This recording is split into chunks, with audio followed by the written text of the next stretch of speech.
Bonjour mes chers amis, j'espère que tout le monde se porte bien.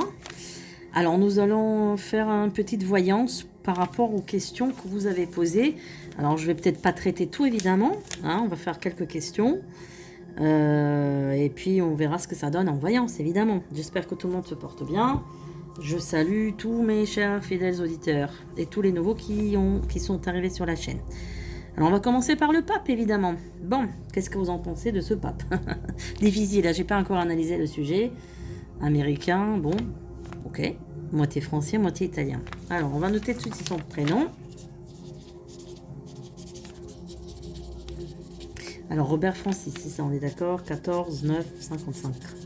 Donc c'est une belle vierge, l'année 55 de la chèvre.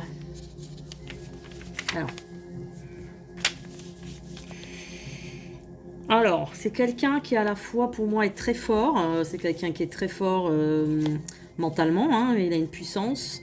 C'est quelqu'un à la fois qui a une cassure de l'enfance, hein, il a connu des choses difficiles dans son enfance. Hein. Ouais, c'est quelqu'un qui a vécu des choses difficiles dans l'enfance. Donc on voit bien qu'il y a une certaine cassure hein, vis-à-vis de l'enfance. C'est quelqu'un qui est par contre très fort. Alors je ne vais pas aller très très loin dans le sujet du développement de ce que je veux penser, mais c'est quelqu'un qui fait partie des sociétés secrètes. Voilà, on va pas développer plus que ça. Je ne peux pas parler de ça, mais bon voilà, il fait partie d'un truc. Voilà. C'est quelqu'un qui est très appuyé là-dedans. Hein. C'est quelqu'un qui est très appuyé. Je sens quelqu'un qui est malheureux au fond de lui. Voilà, là, je vous parle de la personnalité. Je suis quelqu'un qui n'est pas heureux dans sa vie. C'est pas quelqu'un qui... J'ai l'impression que c'est quelqu'un qui est très cérébral, cet homme-là. Évidemment que c'est une vierge, donc c'est très cérébral. J'ai l'impression que c'est quelqu'un qui aurait pu faire des études de scientifique ou d'ingénierie aéronautique, des choses comme ça. Bon, alors qu'est-ce qu'il va apporter à l'Église, hein, finalement, catholique, ou l'Église de Rome? Alors, est-ce que ça sera un bon pape? Voilà, c'est ça la question. Je vois qu'il aura beaucoup de pression contre lui. Hein. Il aura beaucoup de pression contre lui, beaucoup de difficultés. Mais par contre, pour moi, c'est pas un pape qui dure très très longtemps. Je sais pas trop pour quelle raison, mais alors c'est pas une question de maladie. Je le vois qu'il est en très bonne santé. Hein. Il est pas malade du tout, cet homme-là. Mais vous savez qu'on peut rendre malade quelqu'un. Hein. Donc, mais là, je le vois pas malade du tout. Déjà, et puis il n'est pas si âgé que ça, hein, il est jeune quand même, donc voilà.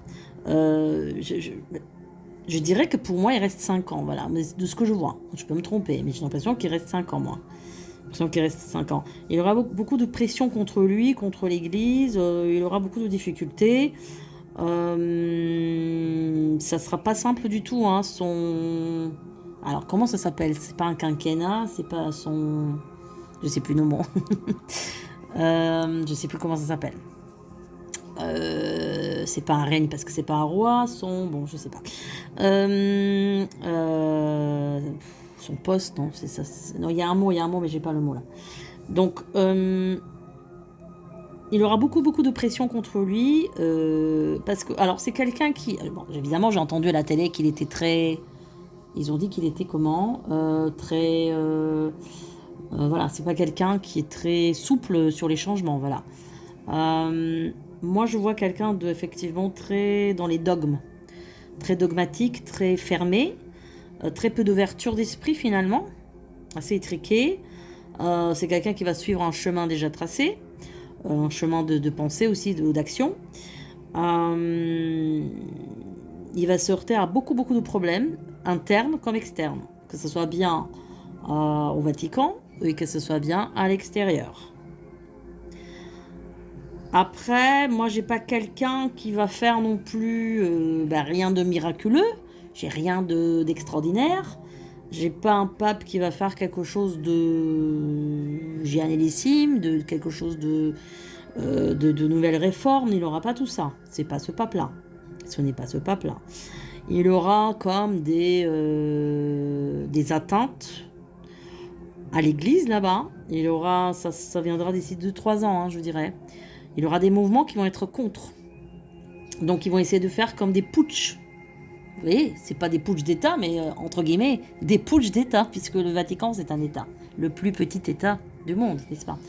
Donc, il va y avoir des choses comme ça dans les années qui viennent. Moi, j'ai un pape passif. J'ai pas quelqu'un qui est un pape actif, comme était par exemple Jean-Paul II. J'ai pas l'aura de Jean-Paul II, par exemple. J'ai pas son aura. J'ai pas la prestance. J'ai pas. euh, c'est un pape qui va pas vraiment.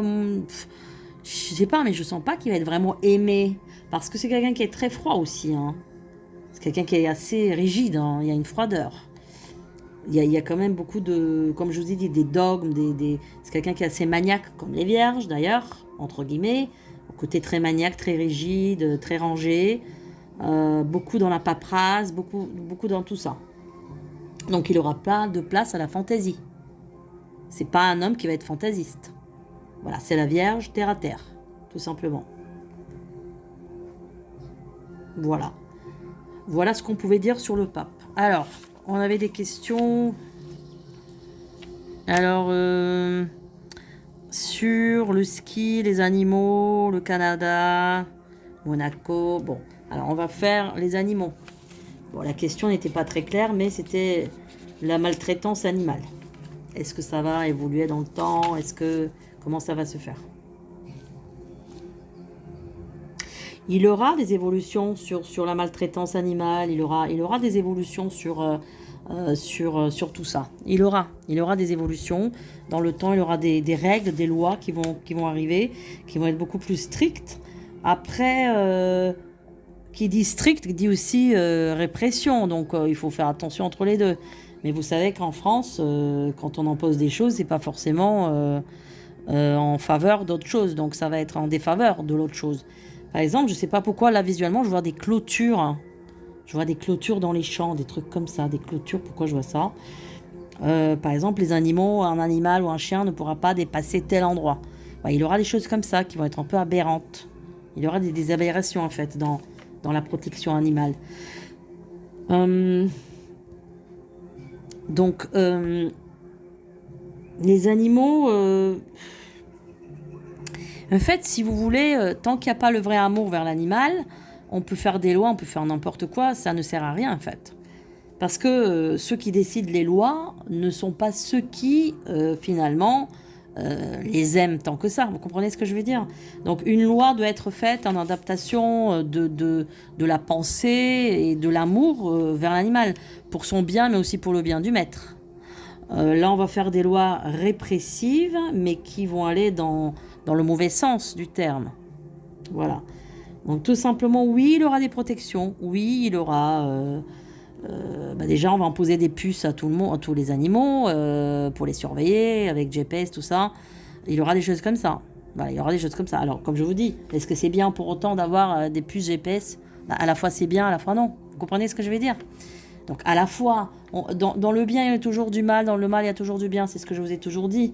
On est dans un monde qui fonctionne dans le yin et le yang, c'est-à-dire qu'on n'est pas encore dans une dimension sphérique où on peut avoir que le bien. On est ici sur Terre et malheureusement, parfois dans le mal il y a du bien. Comme la phrase qui dit, le proverbe, c'est un mal pour un bien, vous comprenez? Donc on comprend toujours par la suite quand quelque chose arrive pourquoi cette chose-là elle est arrivée comme ça. Sur le tard, on va dire ah ben j'ai eu ça, pourquoi? Mais ensuite réfléchissez. On vous envoie jamais quelque chose de négatif sans pour autant comprendre que cette chose négative était pour votre bien. Donc là, par rapport aux animaux, il aura des choses qui vont être faites évidemment, mais comme je vous dis, il aura des puçages avec, vous savez, puçage GPS, tout ça, comme les implants, voilà. Donc tout ça, ça va venir. Alors est-ce que vous êtes d'accord avec ça? Je pense que non. Mais en même temps, c'est bien parce que si on perd l'animal, on le retrace. Mais en même temps, donc vous voyez ce que je veux dire? C'est un double tranchant. Voilà. Voilà ce que je pouvais dire sur les animaux. Ensuite, on a les pistes de ski. Pistes de ski, ce qui est un gros problème, hein, avec la neige et tout ça. Qu'est-ce qui va se passer dans le temps? Alors, moi, je vois que là, prochainement, évidemment, il va y avoir des complications. Ça va pas être encore ça. Ça va être assez compliqué. Il y aura beaucoup de problèmes de pénurie, d'approvisionnement, d'argent. Ça va pas être bien. Mais, dans les années qui viennent, j'ai l'impression qu'on va travailler sur quelque chose. Alors, ça sera pas de la neige artificielle, vraiment. Mais c'est comme si on provoquait de la neige. C'est comme si on fabriquait plus de neige. Évidemment, il y aura de la neige, mais on va en fabriquer plus. C'est comme si on apporte plus de neige. Il y a un système qui fera que, oui, donc les pistes de ski, ça va reprendre autrement dans le temps. Oui, dans le temps, dans les années qui viennent, dans les 3 4 ans. Il aura un grand changement, il aura un changement radical. Donc ça va aller de tout un rien finalement, de perte d'argent, de pistes fermées, tout ça, par quelque chose qui va éclore de nouvelles sociétés françaises, des jeunes gens, des jeunes créatifs. Il y a beaucoup de Français très créatifs. Il y a des start-up françaises excellentes, peut-être les meilleures dans le monde, hein, vous voyez. Donc il va y avoir quelque chose de très positif qui va venir par la suite. Donc les pistes de ski en premier temps, oui, vont un petit peu entre guillemets commencer à s'éteindre, mais puis finalement par la suite, eh bien il aura un nouvel élan et on va trouver une solution pour perdurer la neige. On va investir dans des machines qui vont refroidir, évidemment sous le sol, il y a un truc comme ça. Et puis on va aussi, je pense, arriver à fabriquer de la neige, ou en tout cas vraiment, ça sera pas de la fausse neige, hein, ça sera de la vraie. Mais je pense que ça existe déjà. Je sais pas trop, mais j'ai l'impression que ça existe déjà. Voilà ce que je pouvais dire sur les pistes de ski. Ensuite, on a bon, Roumanie, tout ça, ça m'intéresse pas beaucoup. Hein, la Roumanie, ouais, c'est un sujet qui m'intéresse pas trop. Par contre, néanmoins, je vous ai prédit que dans les pays de l'Est, il y aura beaucoup de, comme je vous ai dit la dernière fois, durcissement et revirement à droite et après fermeture des frontières. Donc là, je pense qu'il a eu l'élection de... J'ai pas suivi du tout. Hein. Je crois que c'est quelqu'un qui est de droite qui était élu, c'est ça en Roumanie, j'ai pas suivi. Ça m'intéresse pas trop, voilà. Voilà. Mais donc, bon. Alors, on a la question, est-ce qu'il aura des tremblements de terre vers Monaco et Menton? Si on écoute Nostradamus, il avait prévu, évidemment, même à Montpellier, tout ça, il avait prévu que tout ça, ça va être émergé par l'eau. Mais espérons que c'est ça, c'est pas ça. Hein. Alors, il aura un petit tremblement de terre, oui, là-bas, dans cette zone. Oui, il aura quelque chose. C'est pas tout de suite, hein. C'est... vous donnez le temps, entre 2 et 3 ans, je dirais. Il aura un petit truc, des secousses, oui. Il aura des secousses. Je sais pas encore quelque chose d'énorme, de flagrant, le tremblement de terre du siècle, j'ai pas ça. Ça se fera dans une zone rocheuse, ouais, qui va être très peu peuplée. Donc finalement, ça sera plutôt plus proche de la mer Méditerranée que finalement des habitations. Donc heureusement. Par contre, là-bas, ce que je vois, c'est qu'il y a pas mal de... Il y a pas mal de falaises qui se fissurent là-bas. Hein. Il y a pas mal de fissures dans les falaises, pas mal de... c'est comme si en dessous, ça bougeait en fait. C'est comme si ça bougeait. Tout simplement.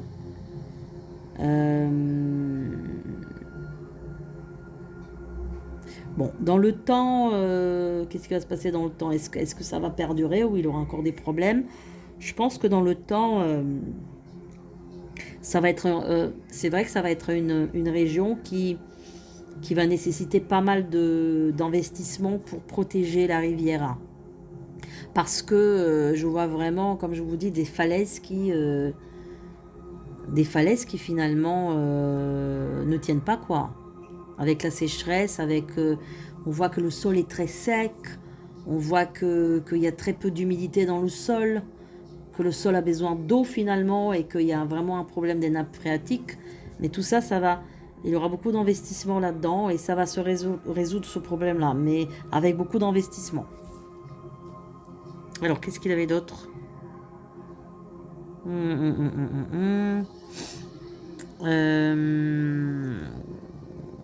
Bon, il y a on va voir encore pour la monnaie numérique. Mais on a déjà parlé hein, de la monnaie numérique. On va regarder. Alors, la monnaie numérique. Alors. La monnaie numérique, vraiment, on sent qu'elle vraiment essaye de passer progressivement. Mais comme je vous ai dit la dernière fois, j'ai l'impression qu'on fait tout pour arrêter. Et finalement, il y a un rétropédalage vers la fin. C'est-à-dire que quand on arrive au bout, on rétropédale. On rétropédale et finalement, ça n'arrivera pas. Au moment où il y a le nouveau régime qui arrive en France, où il y a le nouveau pouvoir qui arrive en France avec les nouvelles énergies, en fait, il y aura un rétropédalage. Donc peut-être qu'on va imprimer une nouvelle monnaie, c'est très possible parce que je le vois. Peut-être ça sera plus l'euro, justement. Ouais, ça c'est intéressant.